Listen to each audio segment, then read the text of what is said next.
Welcome to Brett's Money Minute, where you'll discover insider secrets on how to save time, energy, and money when buying, selling, refinancing, renovating, and maintaining your home. This episode is brought to you by Brett Lorscheider of Integrity First Lending, a trusted mortgage provider for home buyers. Now, here's your Money Minute. Okay, today we're going to talk about how to keep your kids out of debt. As you make plans for your children's post-secondary education, keep in mind that the average student's debt is currently almost $30,000, and it'll be even higher by the time your kids graduate. The truth is, most young people, and often their parents, can't afford that kind of debt, so it ends up damaging their credit rating and ability to buy a house and raise a family.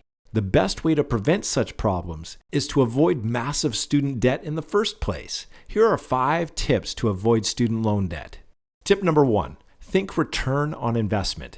Choose a program you like, but also focus on what the job prospects are and how much they pay. An expensive degree doesn't make sense if you end up earning minimum wage. Tip number 2. Avoid non-government student loans. Even government loans can lead to major debt problems. But when you get into private loans, the interest rates are usually much higher and there's less repayment flexibility. Tip 3. Apply for every scholarship and grant you can find. Even if your marks weren't fabulous and your parents aren't poor, you may still qualify for aid. Some scholarships are based on volunteerism, community interest, non-academic skills, etc. Talk to a guidance counselor or financial aid office and do lots of research. Tip number 4. Find a school that's looking for someone like you. Each school has its own selection criteria based on student talents, interests, background, needs, etc. Finding the one school that really wants you can result in reduced fees, scholarships, and other perks. But be sure to discuss all this with the school before you enroll. That puts you in a much stronger negotiating position. Tip number 5. Smart mortgage strategies.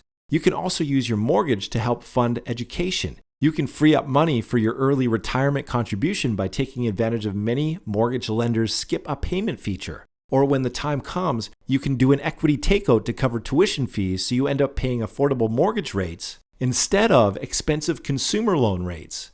Bottom line, make student loans your absolute last resort, even if that means working for a year before going to school or taking a part-time job while you're learning. For more information on how to use your home equity to fund your kids' education, call us today.